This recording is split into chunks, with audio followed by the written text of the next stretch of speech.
नाम श्री वाहिगुरु साहिब जी। जिथै जाए वह मेरा सतगुरु, सो थान सुहावा राम राजे। गुर सिੱਖੀ सो थान भालिया, लै धूर मुख लावा। गुर सिੱਖਾਂ की काल थाएं पई, जिन हर नाम त्यावा। जिन नानक सतगुर पूजिया, तिन हर पूज करवा।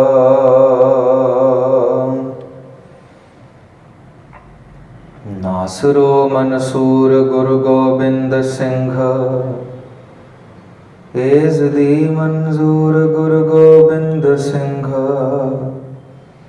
हक रागंजूर गुरु गोबिंद सिंह। जुमला फैज नूर गुरु गोबिंद सिंह। गुरु गरीब निवाज, हाजरा हजूर ज़ाहरा ज़हूर, सर्व कला समरथ धन धन सतगुरु श्री गुरु ग्रंथ साहिब जियां दी पावन पवित्र गोदा निग मान रहे अनंत प्यारे हो। गुरसिख सजनों, गुरमत गुर शब्द विचारां आप जी दे सन्मुख भेंट करां। अदब सहत नाल सतगुरां दी बख्शी फतेह गजाइए जी। आखो जी वाहिगुरु जी का खालसा, वाहिगुरु जी की फतेह। बीते हुए कल विच धन धन बादशाह दरवेश, राजान राज भानान भान, देवान देव उपमा महान। राजावां दे राजा, महाराजावां दे महाराजा, शाहिद शहनशाह, सरबंस दानी, अमृत के दाते पिता जी दा असी प्रकाश पर्व मनाया है। सतगुरां ने बड़ी मेहरमत की थी। संगतां ने बड़े चढ़दी कला दे इकट्ठ विच आके सतगुरां दे प्रेम विच इस पुरब नूं मनाया। ये जिस बात का प्रतीक है वो ये कि गुरु से सिख को कितना प्यार है। प्रकाश पर्व मना रहे हैं। प्रकाश पर्व में गुरु का प्रकाश पर्व मनाकर ये देखना है कि क्या मेरे मन में भी प्रकाश हो रहा है कि नहीं। गुरु ने तो प्रकाश ले लिया, अब इसके बाद मेरी ड्यूटी बनती है कि मेरे मन में भी प्रकाश हो। सदगुरु से विनय करके अरदास करके, सदगुरु मेरे मन में भी प्रकाश होगा तुम्हारा या नहीं, क्योंकि उसका प्रकाश लेने ही आए हैं। पढ़ते हैं ना रहरास साहिब में, भई परापत मानुख देहुरिया, गोविंद मिलन किए तेरी बरिया। ऐसे बेअंत वाक श्री गुरु ग्रंथ साहिब जी में मिलेंगे कि ये मनुष्य देह तुझे मिल गई है, इसमें तुझे करना क्या है। मानस जन्म दुलंभ है, होए ना बारह बार, ज्यों बन फल पाके पोए गिरै, बोहर ना लागे डार। कहते हैं इतना दुर्लभ ये जीवन है कि जैसे वन में फल लगा हो किसी पेड़ पर और वो पक कर गिर जाए। अब दुनिया का बड़े से बड़ा वैद्य बुला लीजिए, बड़े से बड़ा साइंटिस्ट बुला लीजिए, वो पके हुए फल को पेड़ के साथ दोबारा नहीं जोड़ सकता। जैसे हमने सिकंदर की बात सुनी थी कि उसको बहुत चोट लगी कि उसने सारी दुनिया को राज तो कर लिया, पर एक साधु ने उसको ये कह के चोट मार दी कि तू सारी दुनिया पर राज करेगा, अपने आप को इतना दुख देगा, तकलीफ देगा, सेना का नुकसान, तेरे पैसों का नुकसान, तेरी आर्मी का नुकसान, उसके बाद तो क्या करेगा। तो सिकंदर कहता है आराम करूंगा। वो साधु कहता है हमें अभी आराम में है, तो नीचे जमीन पर लेट, हम आराम में। तो सिकंदर जब वापस यमन जा रहा है ये सोचता है अब मैं किसी को कष्ट नहीं दूंगा, पर कुदरत की नीयत, इसका हाजमा खराब हो जाता है और मौत का कारण बन जाता है वो डिहाइड्रेशन। अब ये वैदों को कहता है 4 दिन दे दो मुझे, अपनी माँ के पास पहुंचना है, बस एक बार माँ के दीदार कर लूँ, उसकी झोली में सिर रख दूँ, फिर चाहे प्राण निकल जाए, 4 दिन में हम यमन पहुंच जाएंगे। सारी दुनिया का लूटा हुआ माल असबाब आधा तुम्हें दे दूंगा, आधी दुनिया तुम्हारे नाम कर दूंगा।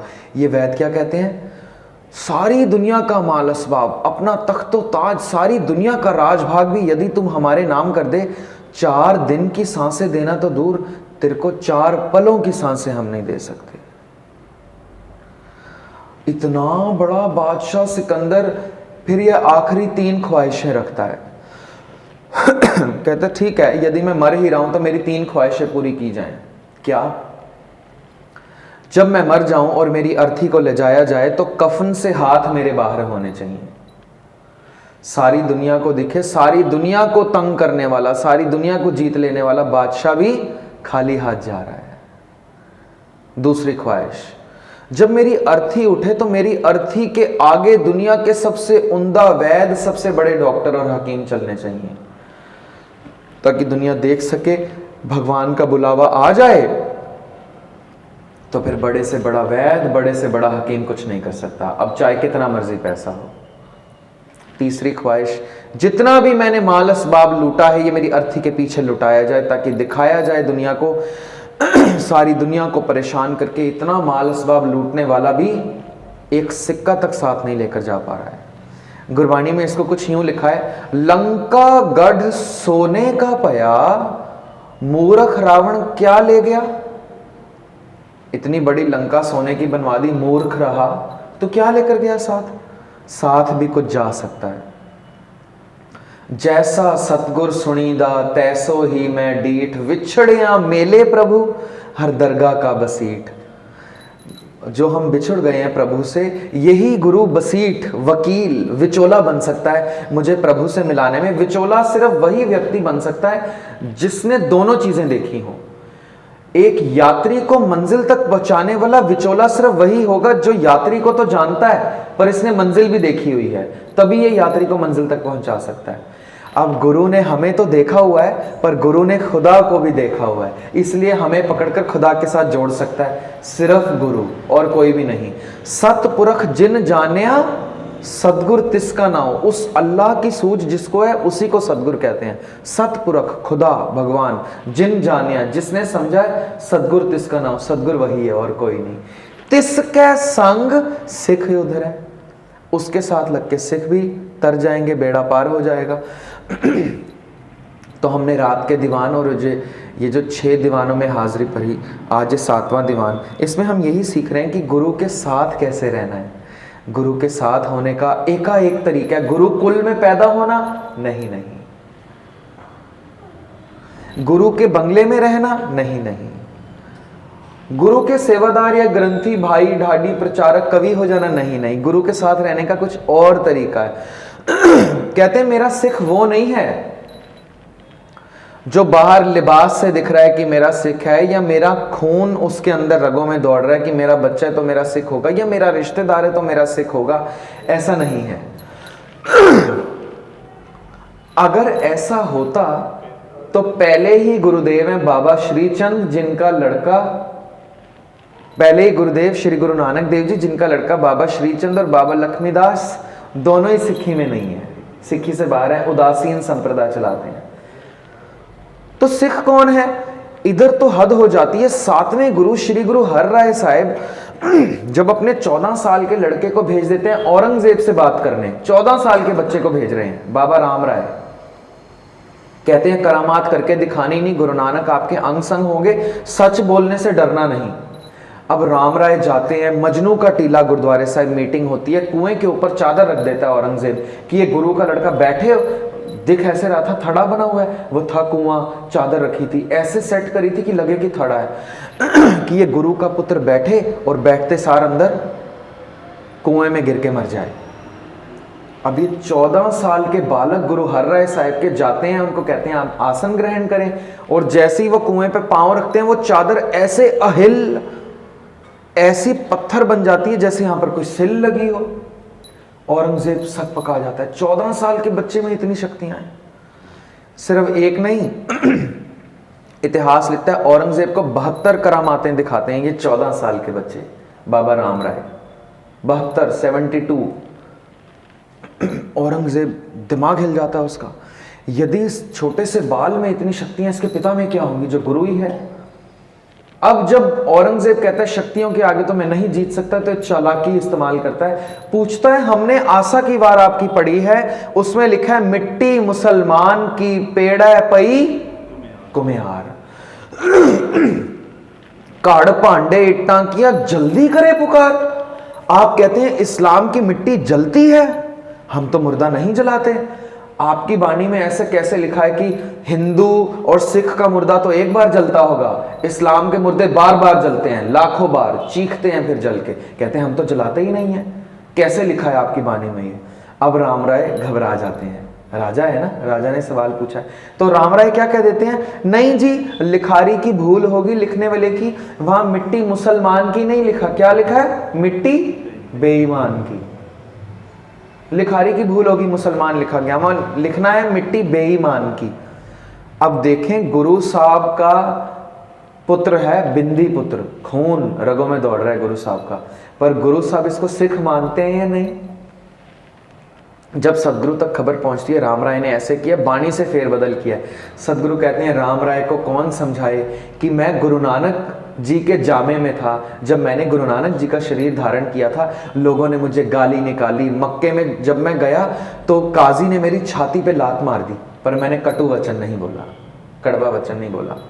गुरबाणी में लिखा है ना, कोई आखे पूतना को कहे बेताला, कोई आखे आदमी नानक बेचारा, भया दीवाना शाह का नानक बुराना। पागल कह रहे हैं लोग, ये क्या है ऐसे घूम रहा है? बांध के सदगुरु को बगदाद में कुएं में भी फेंक दिया है, पर सदगुरु ने कोई कड़वा वचन नहीं बोला है। कितनी हैरानी की बात, बाबर की जेल में है, चक्की पीस रहे हैं, कड़वा वचन नहीं बोला है। दूसरे गुरुदेव गुरु अंगद देव जी समाधि लीन बैठे हैं, हुमायूं बाहर से आ गया, शमशीर निकाल लिया, उठते नहीं है, बादशाह आया है, कदर नहीं है। कहते हैं जहां पर शमशीर चलानी थी शेरशाह सूरी के साथ जंग के मैदान में, वहां तो कायरों की तरह दौड़ आया, फकीरों पर शमशीर चलती है, शमशीर छूट गई थी हाथ से। सदगुरु ने कड़वा वचन नहीं बोला, शमशीर उठा लिया। तीसरे गुरुदेव गुरु अमरदास जी गद्दी पर विराजमान है, दूसरे गुरुदेव का लड़का भाई दातू आते हैं, तुम गद्दी पे कैसे बैठे हो, ये गद्दी पे मेरा हक है, लात मार के गुरु अमरदास जी को गद्दी से नीचे गिरा देते हैं। अब गुरु अमरदास जी बुजुर्ग शरीर, उनके पांव दबाना शुरू कर देते हैं भाई दातू के। आप गुरुकुल में पैदा हुए दातू जी, आप गुरु के लड़के हैं, बड़े कोमल आपके पांव हैं, मैं बुजुर्ग सेवादार हूं, मेरी हड्डियां आपके पांव को चुभी होंगी, मोच तो नहीं आई? कोई कड़वा वचन नहीं बोला। चौथे गुरुदेव अकबर की कचहरी में गुरु अमरदास जी को बुलाया गया, जो आप पोथी लिख रहे हैं हमने सुना है कि इस्लाम धर्म के खिलाफ है, आप भेजिए। कचहरी में पहुंचते हैं भाई जेठा, चौथे गुरुदेव, कोई कटु वचन नहीं बोले। पांचवें गुरुदेव तो तवे पे विराजमान है, शहादत का जाम पी लेते हैं, कटु वचन नहीं बोलते। छवें गुरुदेव ने 4 जंगें लड़ी शाहजहां से, कोई कड़वा वचन नहीं निकाला। सातवें गुरुदेव कहते हैं यदि तू मेरे शरीर को रेजा रेजा काट देता ना है मेरे बच्चे राम राय, मैं कड़वा वचन नहीं बोलता, पर तूने मेरे शरीर को नहीं मेरे हृदय को लात मारी है। गुरबाणी गुरु का हृदय है, क्योंकि ये गुरु साहब कहते हैं मेरी नहीं है, जैसी में आवे खसम की बाणी, ये तो खुदा के बोल थे, तूने इसमें फेरबदल किया तो मेरे बारे में लाख गाली औरंगजेब को कह देता, मैं कुछ ना कहता। पर अब क्योंकि तूने गुरबाणी का आधा शब्द बदला है, मुसलमान का सिर्फ बे ही लगाया है, बेईमान सिर्फ आधा शब्द बदला है, तो आज के बाद तुम मेरे माथे मत लगियो, ना तू मेरा पुत्र है, ना तू मेरी औलाद है, ना तू मेरा सिख है। कितनी हैरानी की बात, नहीं मानते सिख उसको, अपना नहीं पुत्र मान रहे हैं क्योंकि बानी से फेरबदल किया।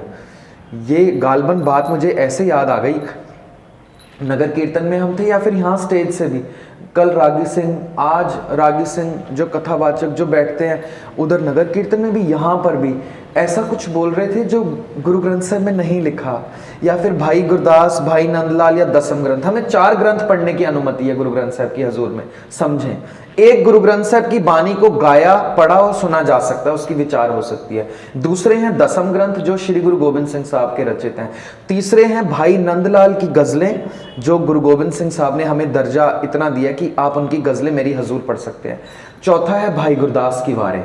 इसके अलावा और किसी ग्रंथ या कोई कविता का जाप पाठ गुरु की हजूर नहीं हो सकता।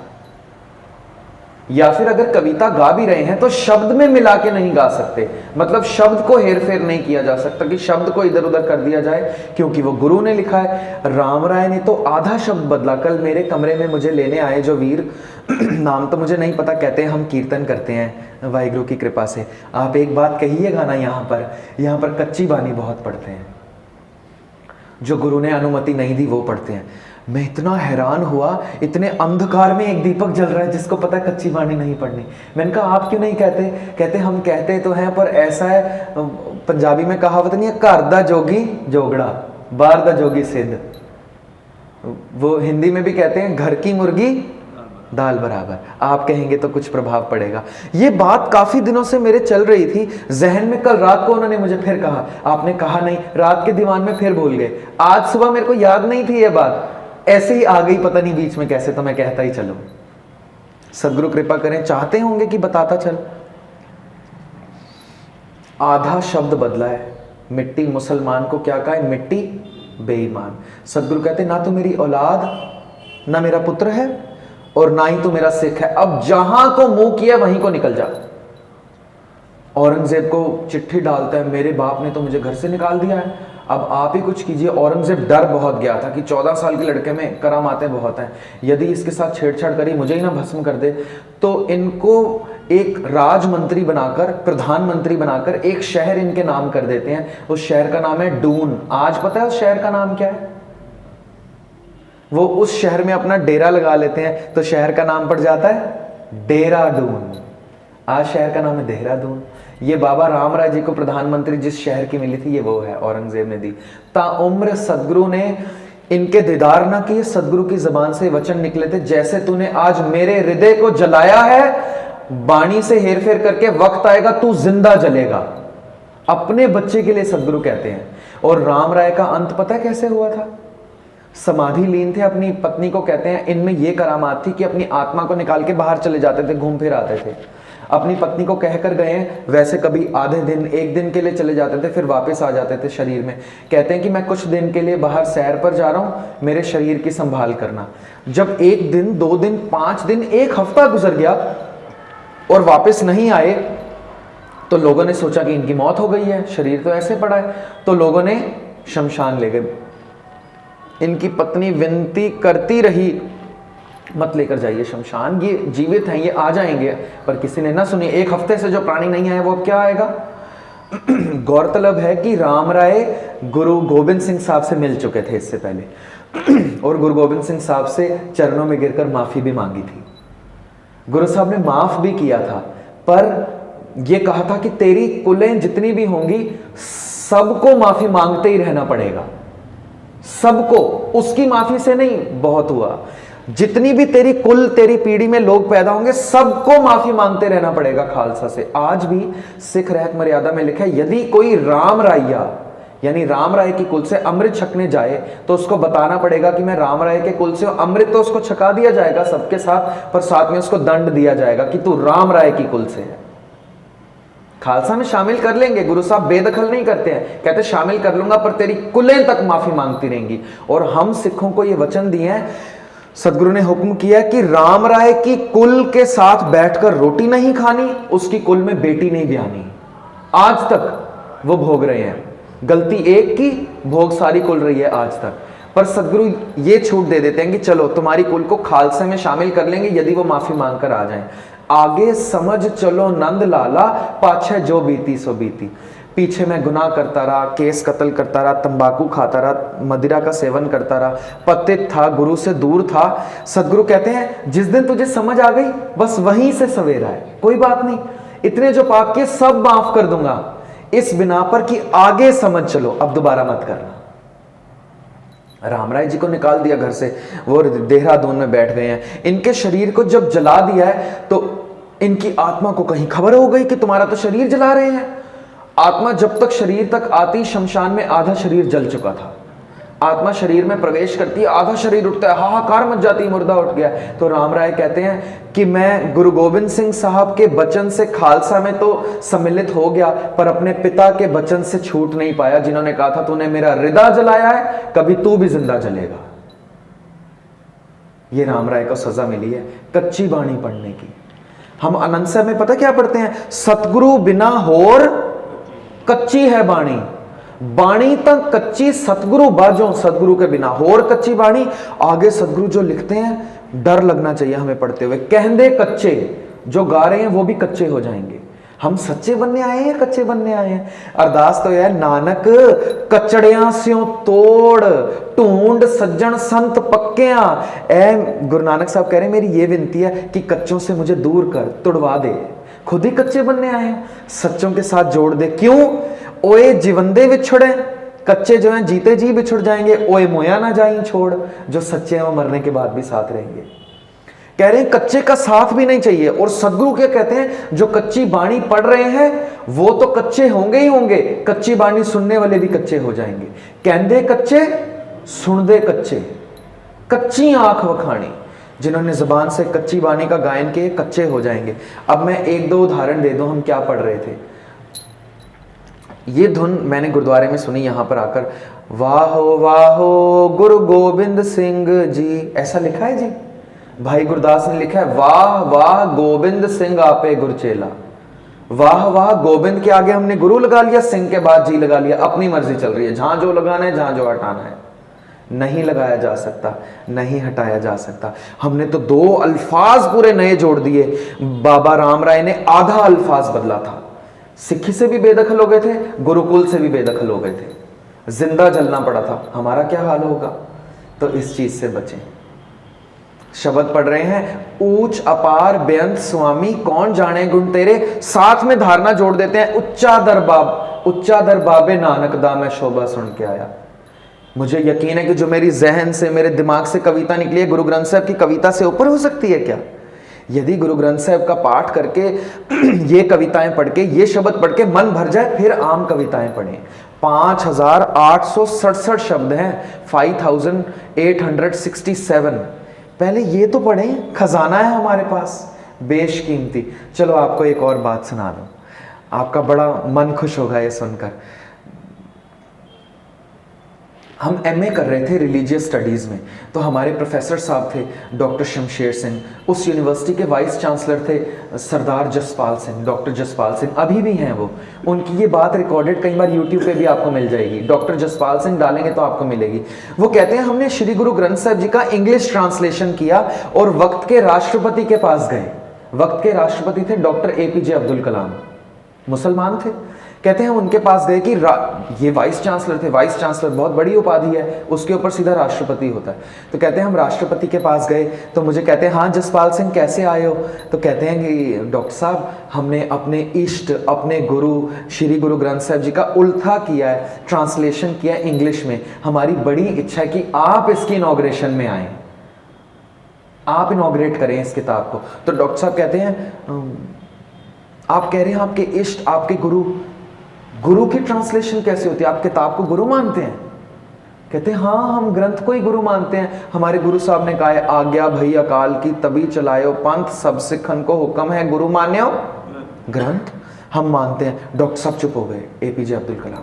कहते हैं अच्छा, मुझे मालूम नहीं था, तो आप ये ट्रांसलेशन यहां रख जाएं मेरे पास, मैं पढ़ूंगा, यदि मुझे ठीक लगी तो मैं इनॉग्रेशन के लिए आऊंगा। जरखेज दिमाग है, इतना बड़ा राष्ट्रपति, बहुत पढ़े लिखे, रॉकेट मैन हम उनको कहते हैं कि मिसाइल मैन ऑफ इंडिया, बहुत बड़े साइंटिस्ट थे। तो वो कुदरती बात है कि सूझवान होंगे, किसी भी बात के ऐसे तो इनॉग्रेशन करेंगे नहीं। कहते मैं जानता नहीं हूँ ग्रंथ के बारे में आपके, तो पहले मैं पढ़ लूँ, आप एक हफ्ते बाद आइएगा। कहते ठीक है। डॉक्टर जसपाल सिंह कहते हैं हम एक हफ्ते बाद उनके पास गए। कहते राष्ट्रपति भवन में वो टहल रहे थे। जब हम अंदर गए उन्होंने मुझे देखा। कहते हैं मुझे देख के उनका चेहरा इतना लाल पीला हो गया, लग रहा था उनका बस चले तो मुझे मार ही देंगे, इतने गुस्सा गए मुझे देखते ही। कहते हम डर गए, पता नहीं क्या गलती हो गई हमसे। तो हम डॉक्टर साहब को मिले, अभी हम कुछ कहते तो मुझसे पूछने लगे, ये जो तुमने ट्रांसलेशन भेजा तुम्हारे गुरु का ट्रांसलेशन है? कहते हाँ, पता नहीं क्या गलती हो गई, ट्रांसलेशन, इतने गुस्से में क्यों खड़े हैं? कहते हैं आपके गुरु के ट्रांसलेशन में हमने पढ़ा 36 महापुरुषों ने बाणी लिखी है, इसमें 3 मुसलमान लोगों की बाणी है। 36 में 3 मुसलमान है। डॉक्टर जसपाल सिंह ने नॉर्मली कहा हाँ। तो आप अपने गुरु को सिजदा माथा टेक लेते हैं? हाँ। आप इन 3 मुसलमानों को भी माथा टेक लेते हैं? जी हाँ। आपको कोई आपत्ति नहीं? कोई आपत्ति नहीं। तो इतनी बड़ी बात, आप जिस इष्ट को माथा टेक रहे हैं उसमें 3 मुस्लिम भक्त बैठे हैं, आपने संसार को क्यों नहीं बताई? इतना बड़ा सेक्युलरिज्म, इतनी बड़ी समदृष्टि का उपदेश आपने संसार को क्यों नहीं बताया? तो डॉक्टर जसपाल सिंह हाथ बांध के कहते हैं, नहीं हमने तो बहुत प्रचार किया है, हम तो बताते हैं सबको। कहते क्या खाक बताया, देश के राष्ट्रपति को नहीं बताया? पहली बात। अब दूसरी बात वो क्या कहते हैं? कहते मैं गुरु ग्रंथ साहिब पढ़ रहा था, ट्रांसलेशन आप लिखते हैं 5867 शब्द हैं, सारे के सारे कविता रूप में है। कहते हाँ जी, सारे ही कविता रूप में, सारी कविता ही है गुरु ग्रंथ साहिब, सारी पोएम है। कहते 31 राग शुद्ध और 29 मिश्रित मिला के 60 रागों में जो आपका ये ग्रंथ बनाया जिसको आप गुरु मान रहे हैं, ये सारी ही कविता है। कहते हाँ। कहते हम कालिदास को महाकवि कैसे कह सकते हैं? फिर इतना बड़ा महाकाव्य आपके पास था जसपाल सिंह, 500 सालों से आपका धर्म चल रहा है, आपने दुनिया को बताया क्यों नहीं? कहते डॉक्टर साहब हमने तो बताया। क्या खाक बताया है? देश के राष्ट्रपति को नहीं पता है। ये बातें उनको इतनी चोट कर गई। हमारे वाइस चांसलर साहब कहते हैं आज तक मैं इस बात पे पछता रहा हूं, डॉक्टर साहब को मैं किस नामोशी से जवाब दूं कि डॉक्टर साहब दुनिया को तो हमने क्या बताना था, हम अपने घर पे बच्चों को ना बता सके। घर पे बच्चों को तो क्या बताना था डॉक्टर साहब, हमें खुद ही नहीं पता कि इसमें है क्या क्या।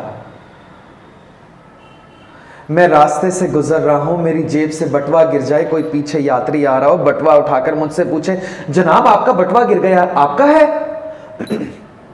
मैं कह दूं जी हाँ मेरा है। आजकल की दुनिया बड़ी सावधान है, वो कहेगी पहले बताओ बटवे में है क्या, मैं तभी दूंगा, मैं बताऊंगा मेरी ये आईडी पड़ी है, चंद रुपए पड़े हैं, किसी की फोटो हो सकती है, कोई लाइसेंस हो सकता है, ये मेरे पास पड़ा है। तो यदि उसको ये सब कुछ दिख गया वो बटवा दे देगा मुझे।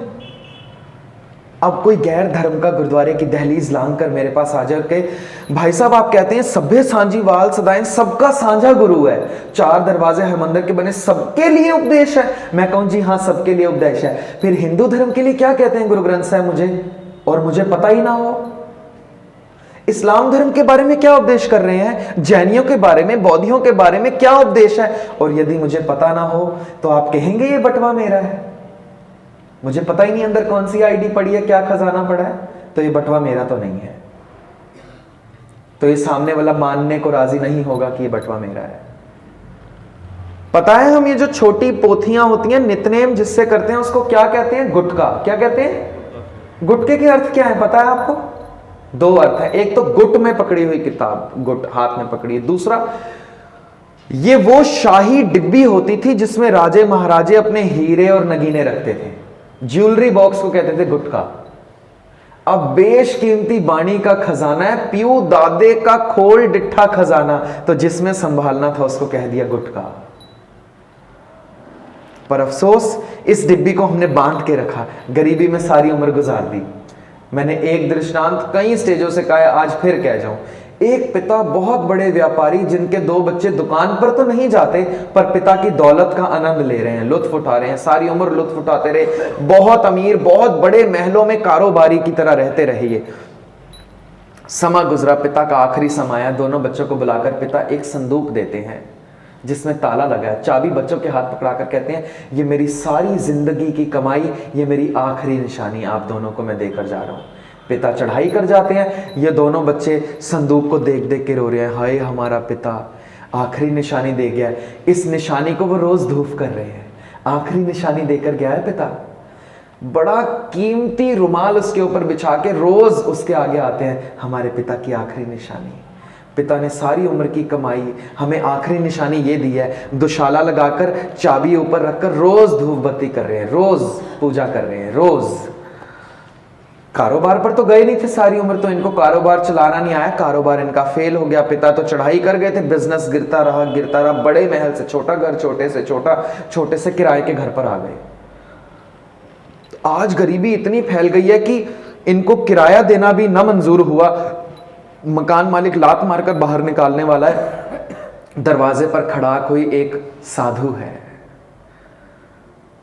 साधु खड़ा करता है, ये घर से परेशान, दौलत है नहीं, पैसा है नहीं, गरीबी में गुजर रहा है जीवन। साधु को देख के और गुस्सा हो जाते हैं, हमारे पास कुछ नहीं है देने को, जाओ यहां से। तो साधु मुस्कुरा के कहता है, आज मैं कुछ लेने नहीं कुछ देने आया हूं।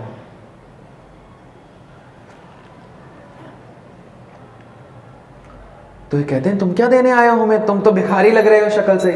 कहते हैं, तुम्हारे पिता ने मुझे कहा था कि मेरे बच्चों पर ऐसी कंडीशन आएगी तब तुम उसके पास जाना। तो आज जब मैंने देख लिया कि तुम्हारे पिता के वाक सच हुए, तो मैं तुम्हें कुछ देने आया हूं। तुम्हारे पिता की आखिरी बोल वो क्या थे कि तुम्हारे पिता ने तुम्हें कोई आखिरी निशानी सौंपी थी? कहते हाँ सौंपी थी। खोला है? कहते नहीं। कहते बस खोल के देख लो, यही देने आया हूं। कहते हैं, हम तो कभी ना खोले, हमने कीमती रुमाल, ऊपर रोज धूप बत्ती कर रहे हैं, बाती कर रहे हैं, पूजा कर रहे हैं, हम हाथ ना लगाने दें उस संदूक को किसी को। कहते बस उसको खोल के देख ले, तुम्हारे पिता की आखिरी ख्वाहिश थी। परिवार में बैठ के सोचते हैं संदूक को खोले ना खोले, बड़ी पवित्र, हाथ लगाए ना लगाए, पर कहते हैं चलो पिता की आखिरी ख्वाहिश थी तो खोल लेते हैं। चाबी लगाते हैं ताले में, जैसे ही खोलते हैं संदूक ऊपर तक हीरो से भरी होती है। दंग रह जाते हैं। दसियों साल गरीबी, मुफलसी, कंगालत, भिखारता में गुजार दी, हीरे की पेटी घर पर पड़ी थी।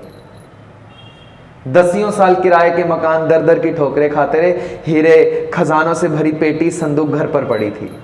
हमारा भी यही हाल है, दर दर की ठोकरें खा रहे हैं, कब्रों में जा रहे हैं, किसी, मैं क्या बोलूं, किसी बाबे के आगे, किसी के कदमों के आगे झुक रहे हैं, कभी किसी की चौकी भरने चले जा रहे हैं, किसी की मजार पर, किसी की तस्वीर, किसी की मूर्त के आगे झुक रहे हैं। गरीबी की निशानी है कि भरोसा है कि वहां से कुछ मिल जाएगा, दुख दूर हो जाएगा। सदगुरु कह रहे हैं, खजाने की पेटी तुझे दे रखी है, खोल के देखनी, अब तो गरीबी में गुजार, मारता रहे टकरे हर जगह, वहां भी जा, वहां भी जा, वहां भी जा, किराए के मकान है सब। खजाने की पेटी तुझे दे रखी थी, नहीं खोलनी तुझे, नहीं मंजूर, तो बैठ अब गरीबी में, बैठा रहे। गुरु अर्जन देव जी लिखते हैं, पियू दादे का मेरे को मेरे बाप दादाओं ने खोल डिठा खजाना, एक खजाना बख्शा है। ता मेरा मन भया निधाना, कहते यदि खोल लेंगे माला माल हो जाएंगे। ये खजाना कितना कीमती होगा कि सरसा पे 9 करोड़ रुपया तो बहाया जा सकता है, पर सरसा के किनारे पर आशा की वार नहीं छोड़ी जा सकती। सरसा के किनारे पर बच्चों की जान को दांव पर लगाया जा सकता है, पर सरसा के किनारे पर अमृत वेला छोड़ा नहीं जा सकता। ये खजाना कितना कीमती होगा कि सरसा के किनारे पर 10,000 में से 9,500 सिंह तो शहीद कराए जा सकते हैं, पर अमृत वेले का टाइम नहीं गवाया जा सकता। इतना बेशकीमती खजाना होगा कि नीहों में चिन रहे हैं, जबान से जपजी साहिब का खजाना नहीं जा रहा है। हम रजाई में लेटे हैं, जपजी साहिब भूले पड़े हैं।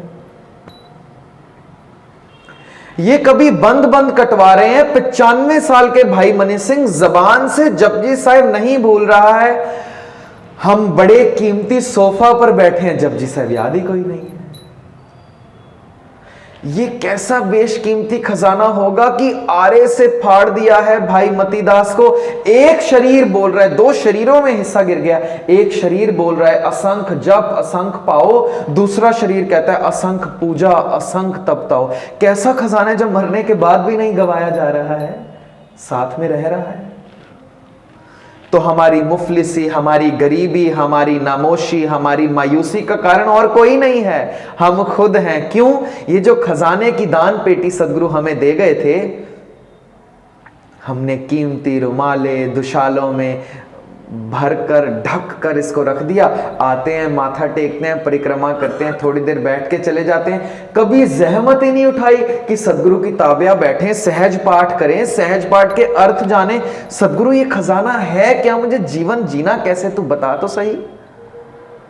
कैसा खजाना होगा कि 4 लाल को आंखों के सामने शहीद करा देते हैं। ये नहीं कहते कि मुझे बहुत दुख हुआ है। पता है क्या कह रहे हैं? साहिबजादा जुझार सिंह को साहिबजादा अजीत सिंह शहादत का जाम पी जाते हैं। पीछे साहिबजादा जुझार सिंह खड़े हैं, हाथ बांधकर कहते हैं, भाई से बिछड़कर हमें जीना नहीं भाता, खाना नहीं, सोना नहीं पीना नहीं भाता। गुरु साहब हमने जो काम किए इकट्ठे करे हैं, जंग के मैदान में भाई शहीद हो गए, मैं कैसे पीछे रह जाऊं, मुझे भी जाने दीजिए। एक बार भी नहीं रोकते। खजाना कैसा होगा, बच्चों को आंखों के सामने भेज रहे हैं। क्या कह रहे हैं, जोगी अल्लाह यार खान लिखता है, कहते हैं एकदम अपनी शमशीर निकालकर छोटा नीमचा खंजर उनकी कमर कस्से में डाल देते हैं। 14 साल के जुझार सिंह, जाओ लड़ो। कहते हैं हम देते हैं खंजर, इसे तुम शमशीर समझना।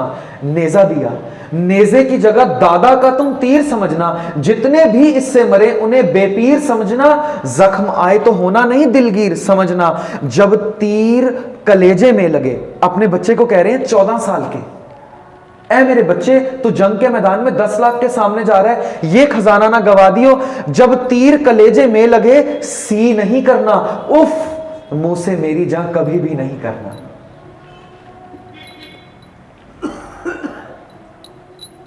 चौदह साल के बच्चे को कहते हैं लो जाओ सिधारो तुम्हें अल्लाह को सौंपा। मर जाओ या मारो तुम्हें अल्लाह को सौंपा। रब को ना बिसारो तुम्हें अल्लाह को सौंपा। सिक्खी को उभारो तुम्हें अल्लाह को सौंपा। वाहिगुरु अब जंग की हिम्मत तुम्हें बख्शे, प्यासे बहुत हो जामे शहादत तुम्हें बख्शे। क्या ख्वाहिश है पिता की कि सिक्खी ना बिसर जाए। 10 लाख के सामने तू रेजा रेजा होके कट जाइए, मुझे मंजूर होगा।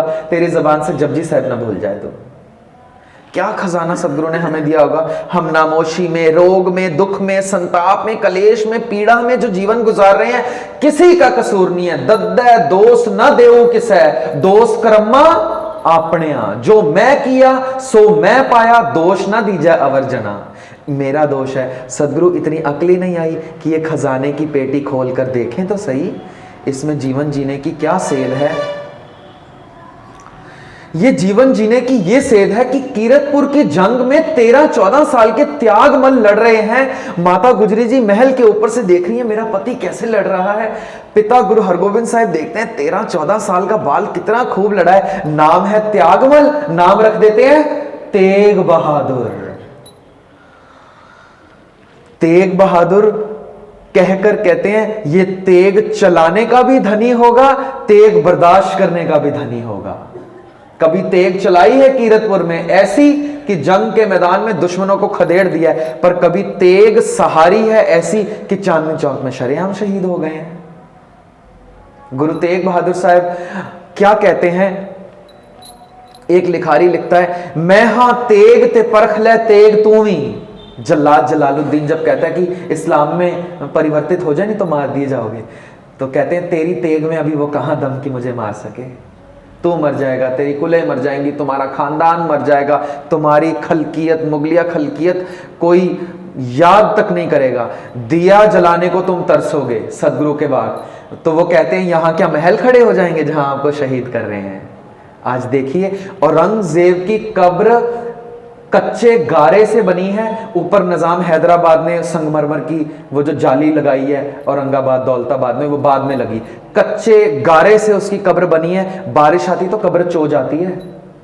जो 2 मौलवी बैठे हैं ना मजौर कब्र के पास, 2-2 रुपए मांग रहे हैं लोगों से, पैसे दीजिए दिया जलाने के लिए, तेल नहीं है उनके पास। और जहां पर सदगुरु को शहीद किया गया बेरहमी से, वहां पर करोड़ों के दरिया बह रहे हैं। पूछते थे क्या यहां पर कोई महल खड़े हो जाएंगे। सदगुरु कहते हैं मैं हां तेग ते परख ले तेग तू भी, 1-2 नहीं परख ले 100 तेगा। मैं तां जमणदियां तेगां दी छां माणी, मेरा कुछ नहीं सकदियां एक खो तेगां। मेरे पिता दी अणख बहादरी ते रहया परखदा तेरा प्यो तेगा। हुण वेखी आउंदे भविख अंदर मेरे पुत ने वाउणियां ओ तेगा। उसदी तेग चों जेड़ी तेग निकलू लखा लऊगी तेरियां खो तेगा। जैसे गुरु अर्जन देव साहब कहते हैं कि मुझे तो मार दोगे। वो कवि ऐसे लिखता है कुछ कि सदगुरु तवे पर बैठकर कुछ यूं कहते हैं कि मेरी सदा को दबाना तो मुमकिन है, मगर बदलते वक्त की रफ्तार कौन रोकेगा। मेरी सदा को दबाना तो मुमकिन है, मगर बदलते वक्त की रफ्तार कौन रोकेगा। फसीलों आतिशो बहुत बुलंद सही, मगर हयात की ललकार कौन रोकेगा। मेरी आवाज की परवाज को दबाने वालों, हरगोबिंद की तलवार को कौन रोकेगा।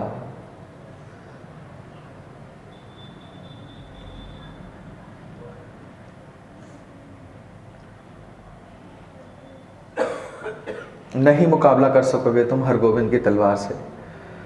4 जंगें लड़ी हैं सदगुरु ने, एक भी नहीं हारे हैं। जब आवाज का दिया, विनती का दिया बुलंद न हो, तो सदगुरु कहते हैं म्यान से शमशीर निकाल के जालिम के कदम काट देने अपना धर्म समझना। जुल्म बर्दाश्त ना करना। जुल्म करना यदि पाप है, बर्दाश्त करना भी पाप है।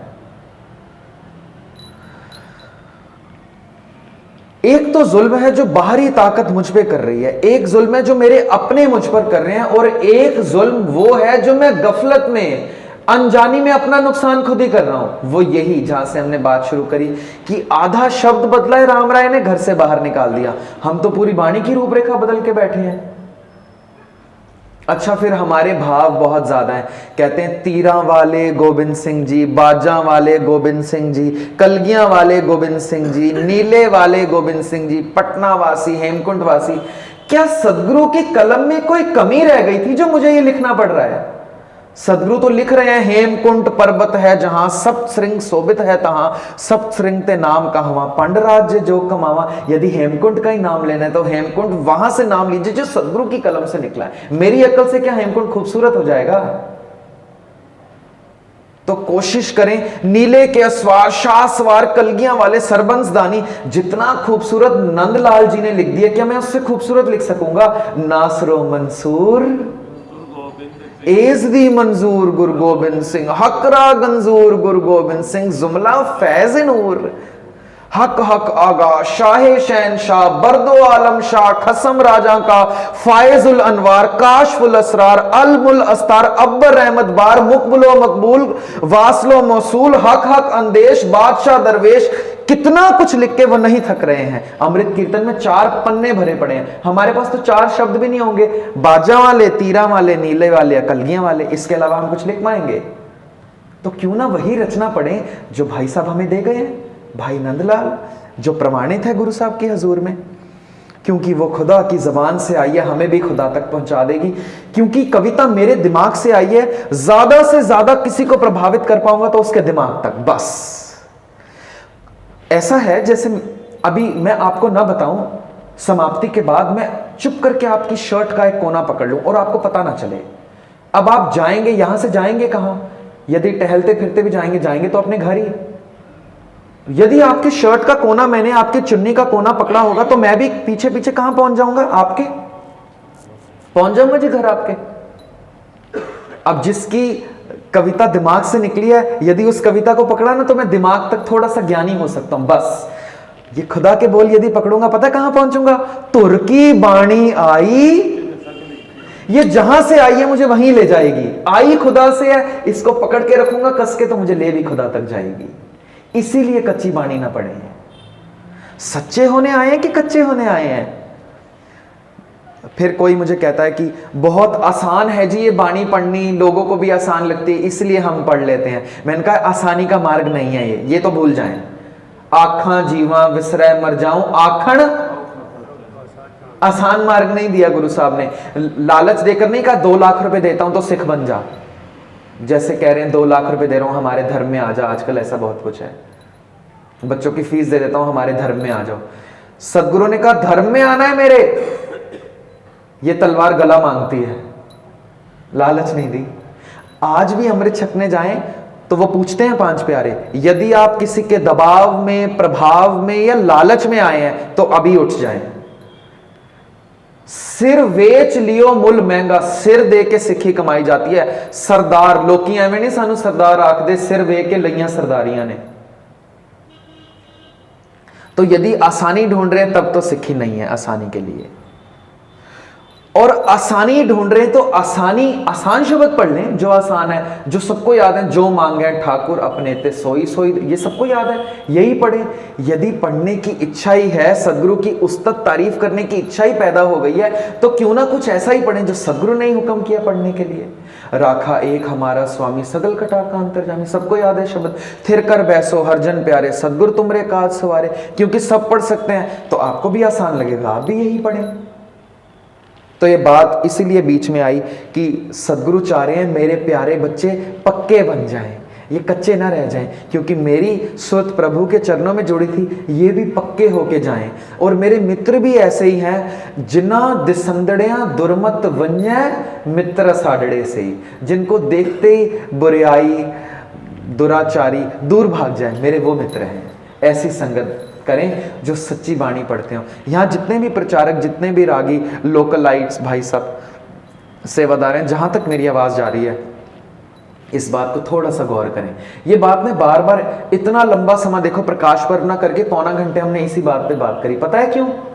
मुझे डर है एक चीज का, कि यहाँ के लोगों में इतना प्रेम, इतनी श्रद्धा है कि चोटी तक पहुंचे हैं, वहां से पांव ना फिसल जाए, बस ये डर है मुझे। तो वो पांव ना फिसले, गुरु की विचार आपके चरणों में रख रहा हूं। सदगुरु कहते हैं रहत बिना नह सिख कहावै, रहत बिना दर्द चोटा खावै, रहत बिना सुख कबू न लहै, ताते रहत सो दृढ़ कर कहै, रहनी रहै सोई सिख मेरा। ओ ठाकुर मैं उसका चेहरा। गुरु ग्रंथ साहब में पूछें गुरु साहब सिख कौन है? कहते हैं सो सिख सखा बंधप है भाई, जे गुर के पाने विच आवे।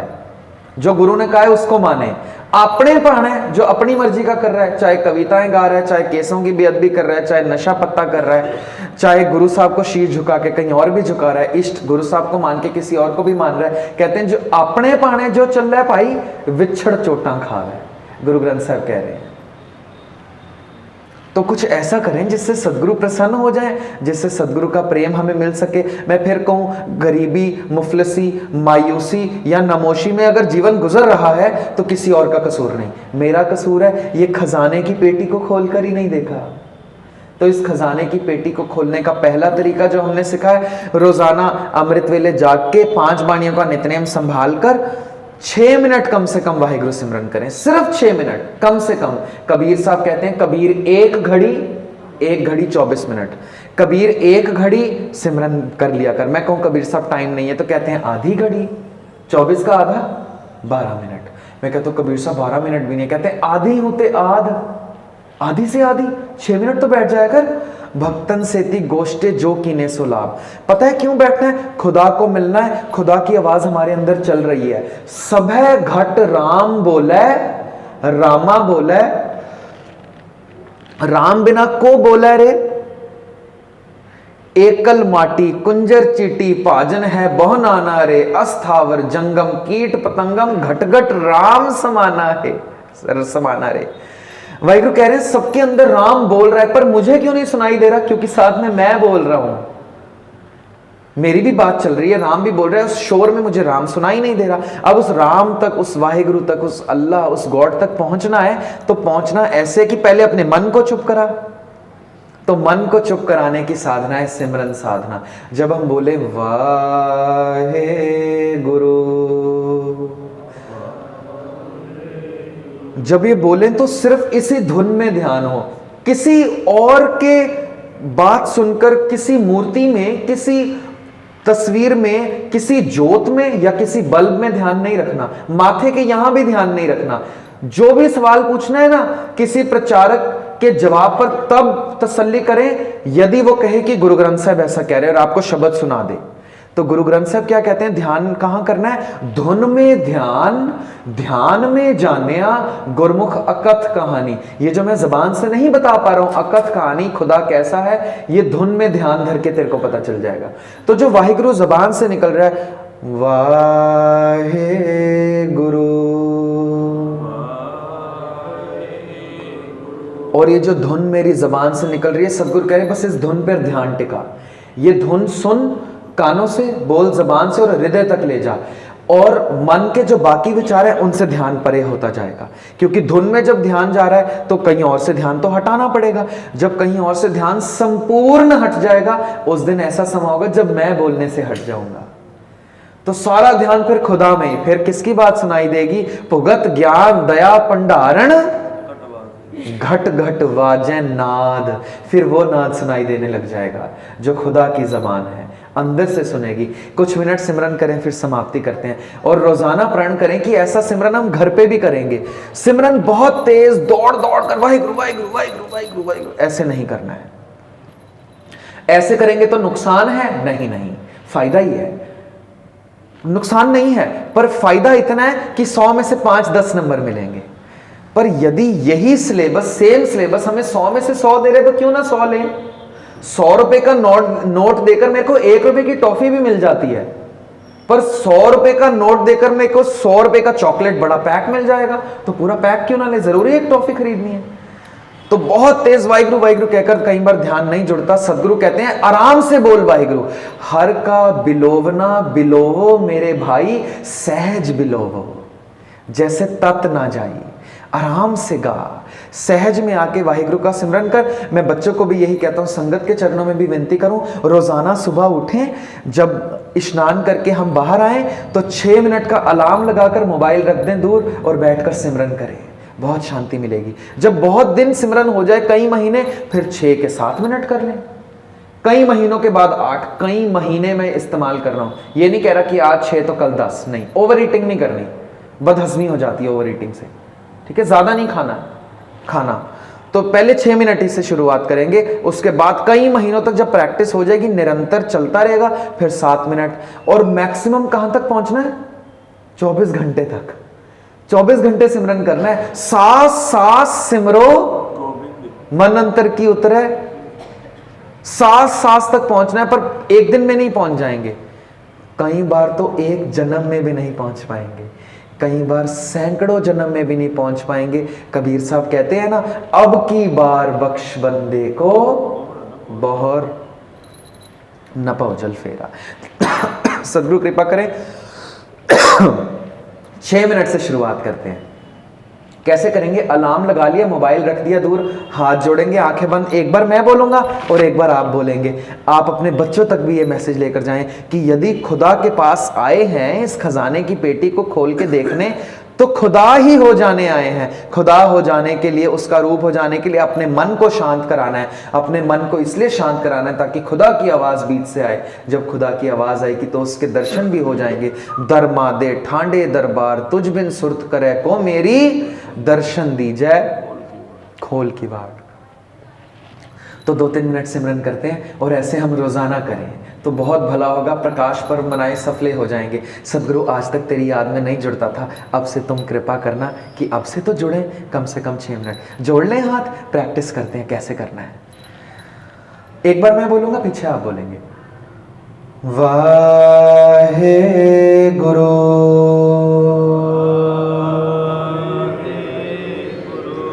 वाहे गुरु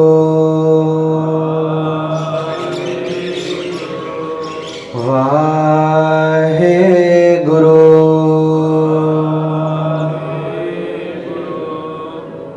वाहे गुरु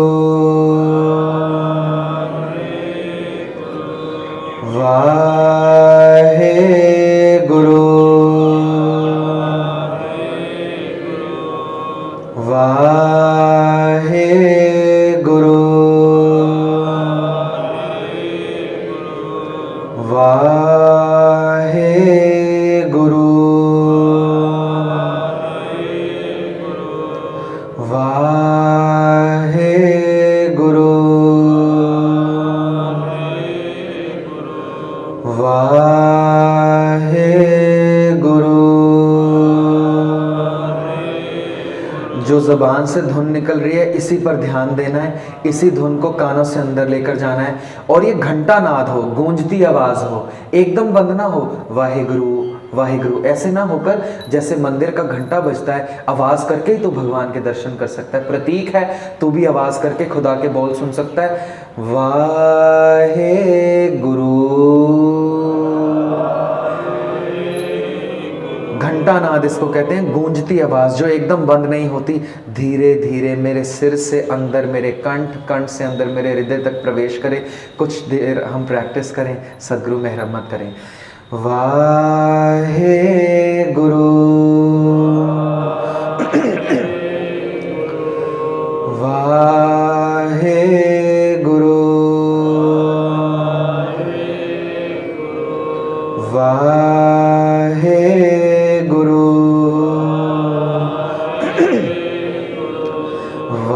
वाहे गुरु वाहे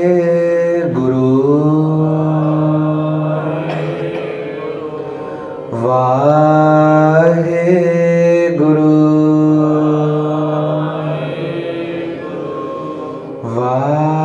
वाहे गुरु वाहे गुरु वाहे गुरु वाहे गुरु वाहे गुरु वाहे गुरु वाहे गुरु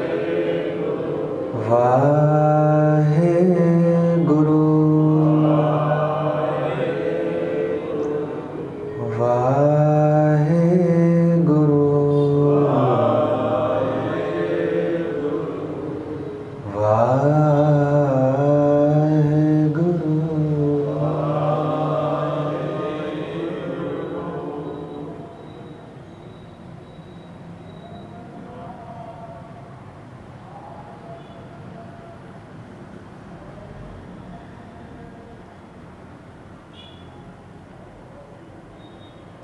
ये बदला हुआ माहौल, ये चंद मिनटों के सिमरन ने ये पैदा की जो शांति, ये खुशी, ये आनंद। लग रहा है कि कोई अब ना बोले। कुछ है इस खुशी में, इस शांति में, इस वातावरण में। न जाने क्या मिल गया है, इस वातावरण में खुदा मिल गया है।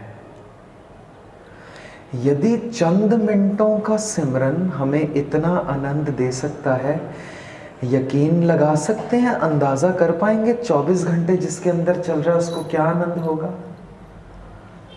अब उसको नीहों में घुटने उतर रहे हैं, दीवार चढ़ रही है, तवे पर बैठे हैं, आरे से शरीर फट रहा है, रुए में जलाए जा रहे हैं, चांदनी चौक में शहीद किए जा रहे हैं, इनको कुछ फर्क नहीं पड़ेगा। क्यों? चंद मिनटों के सिमरन ने हमें शांति दे दी है। 24 घंटे श्वास श्वास जिसका सिमरन चल रहा हो उसके अंदर क्या शांति होगी, क्या गौरतलब है, अंदाज़ा नहीं लगाया जा सकता। प्रकाश पर्व मनाए सफले होंगे, पता है कैसे? खुदा तक पहुंचने की मंजिल की पहली पौड़ी पर कदम रखने से। पहली पौड़ी है ये कीमती खजाने की पेटी को खोलकर अमृत वेला संभालना, केशों की संभाल करनी, शस्त्रों की संभाल करनी, अपने शरीर से जुदा न होने देने, केस शस्त्र अपनी जबान से जुदा न होने देना, नित्यनेम नाम सिमरन।